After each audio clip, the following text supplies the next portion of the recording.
The Pro-Am is on the Thursday, the 19th of January. There's a morning and an afternoon shotgun start for sponsors. That will have about 60 of the field. The first round of the tournament is on Friday the 20th of January, and then there's another round 2 on the Saturday, and then there'll be a cut. The field will be cut to 60 players, and then the final 60 players will play on the last round on the Sunday.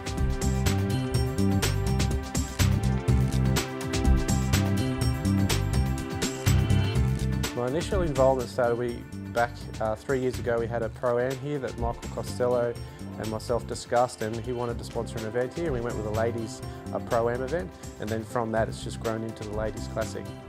And my involvement here is just through my role here as Golf Operations Manager, and I take care of the sponsorship acquisition and liaising with sponsors, organising all the event hire, and just making sure the tournament runs smoothly. At this stage, Laura Davies is the big name again. She's coming back, and obviously our local favourite Nikki Campbell is coming back. So hopefully those two, they haven't had their best tournaments the last 2 years, so hopefully they will shine next year. Also, defending champion Ashley Owner is returning, which is great on her behalf, because our event is going up against the Australian Ladies Amateur Championship, and so for her to come back and defend, that's very nice for her to do that for us. It holds up anywhere with any of the courses in Australia. It's held some very large events here in the past with the ANZ Tour Championship, so it holds up against any course in Australia for holding a championship.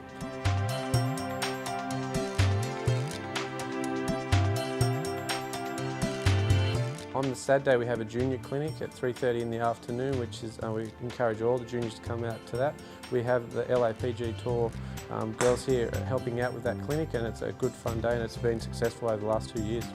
For us as a club, we've generated some junior memberships and some interest in junior golf, in particularly girls. When we first started holding the event, we had no junior girls that were off a handicap of 27 or less, and now we've got a nice group of girls that are really getting into the game and improving their game, so it's definitely good participation for juniors as well. I think it's very important. The golfing fraternity is ageing, and it's less attractive, or it seems to be less attractive to young children with all the other things that they can do now, so it's definitely important to try and show that it is a fun game and it's good to be involved in.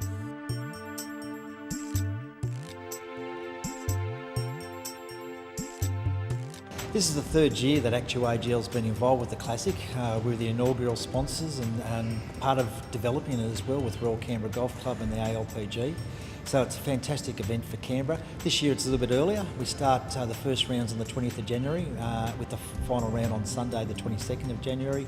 We're expecting over 120 players here for the Classic as they get ready towards the Ladies Australian Open in 2013 as part of our centenary. So I think you'll find that there'll be a lot of interest this year. A lot of the players are also warming up for the Australian Open, which is 2 weeks after the Ladies Classic. So I think we're going to see some great players. We're going to have some of the best European golfers. We're going to have a number of American golfers. So I think we're going to see a fantastic Classic.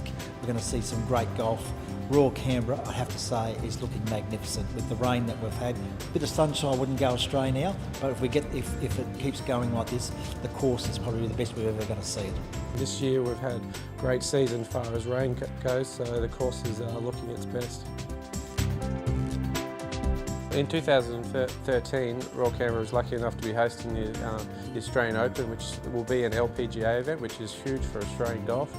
Getting all the stars, international stars, to come play at Royal Canberra is definitely massive for Canberra. The ACT government, in their involvement with the centenary celebration, has made a big part in getting the event here, and without them we definitely wouldn't be able to host an event of that size here. Yeah, we'll certainly be involved for the centenary of 100 for Canberra. 2013 is going to be a very special year for the city. It's going to a full year of activities. I've seen some of the programming that's taking place. Obviously the Ladies Open, Australian Ladies Open, will be at the top of that list because I think you'll see people come from everywhere to come to our city. And as we know, January, February are a beautiful time here in the ACT, so I've got no doubts we're going to be in for a great 2013. Where else will we live, Steve?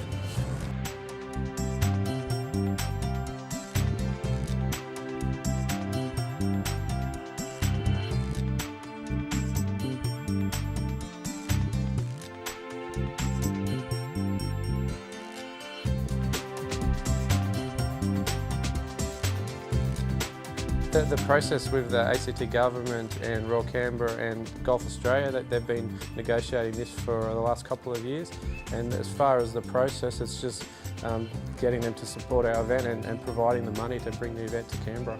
ActewAGL has shown a strong compassion for ladies sport.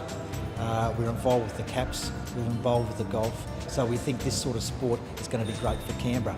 And it's going to bring people to our region, people from around New South Wales, people from other capital cities will come to see some of the best lady golfers in the world. So it's going to be good for tourism, good for the economy. That's what it's all about. We've got some fantastic exhibitions that are happening in Canberra over the summer. We've got the Blockbuster Renaissance over there at the National Gallery of Australia. So there's going to be plenty to do and plenty for people to see. For more information, they can go to royalcanberra.com.au, which they can link to the tournament website from that site.